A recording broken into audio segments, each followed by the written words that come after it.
Hey y'all, how y'all doing? It's your girl here, Cherie Isabel. I want to share a hashtag transparent moment.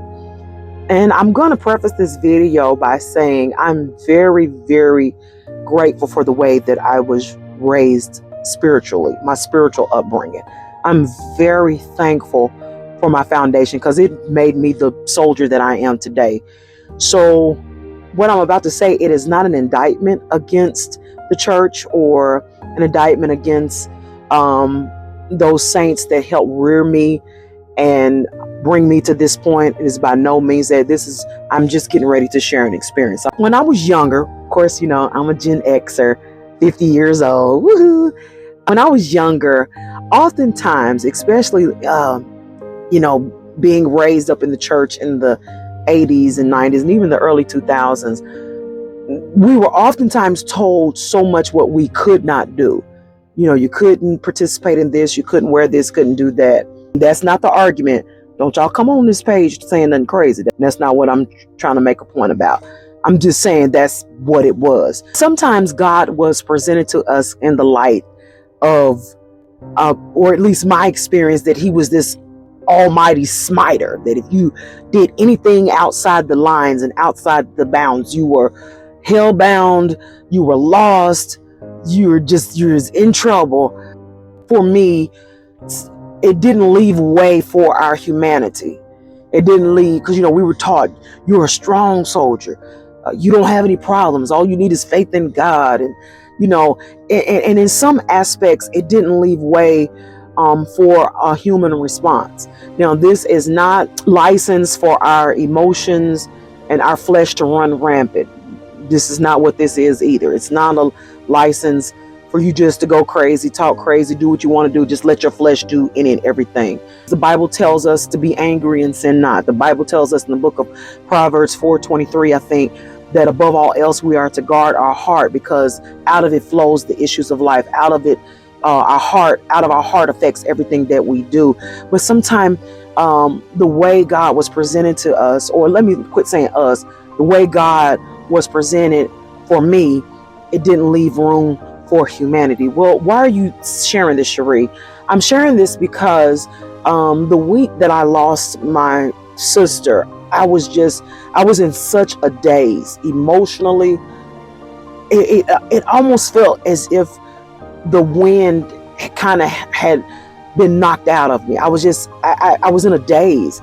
That entire week, I didn't even really pray like I normally would have. I didn't really get into my devotion like I normally would have.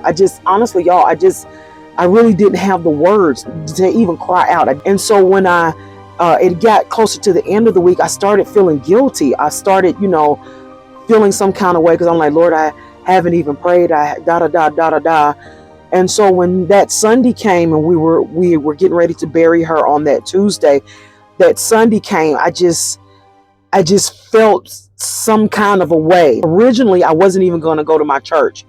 I didn't feel like it. I didn't feel like smiling. I didn't feel like, having to put on what I felt like was a brave face. I didn't feel like it. And then I said, well, I'll just go to another church. And then I thought that'd probably look a little weird. You're a minister at your church and involved, and then you're going to another church. And I'm sharing that to say that God will meet us right where we are. God understands that there are times that we will have human responses, that our humanity will peek through. God understands that. That Sunday, as I was getting ready, I finally said, well, I guess I'll go ahead and go to church. And I was kind of slow about getting ready. And I had turned it on to Ramp International, Bishop S.Y. Younger. It was their Women's Day service. And I'll never forget, the sister was going forth. Right as I turned it on Ramp International, when she was going forth, all she simply said, and you could feel the anointing, and you could hear the intensity of what she was saying. All she said, the Lord said, I will not leave you comfortless. And she said it a few times as she was ministering. She said, the Lord said, I will not leave you comfortless. I will come to you. Y'all, when I tell you, that thing hit me, the presence of the Lord came into the room so strong and began to minister to me. And all the Lord said was, I'm here. That's all he said. I'm here. Even after a week of me feeling guilty because, I had all these emotions and things going on, and really almost like the spirit of condemnation. He didn't rebuke me. He didn't say, I cast thee away. All he said was, I'm here. Just like a best friend would do. You know how you got some of those friends, or that one friend that they don't have to say anything. They don't have to give you any money. They don't have to do whatever. But when they show up, it means so much. So I wanted to encourage somebody with that. I need you to understand that God meets us where we are. He understands our humanity. He understands a need to be loved. He understands the need to be comforted. And just like the Lord told me, he will be there for you. Just like the Lord was using that sister, that he will not leave us comfortless, that he will come to us. So be encouraged with that. Whatever you're dealing with, whatever chaos in life, whatever life is throwing at you, just know that the Lord will be right there.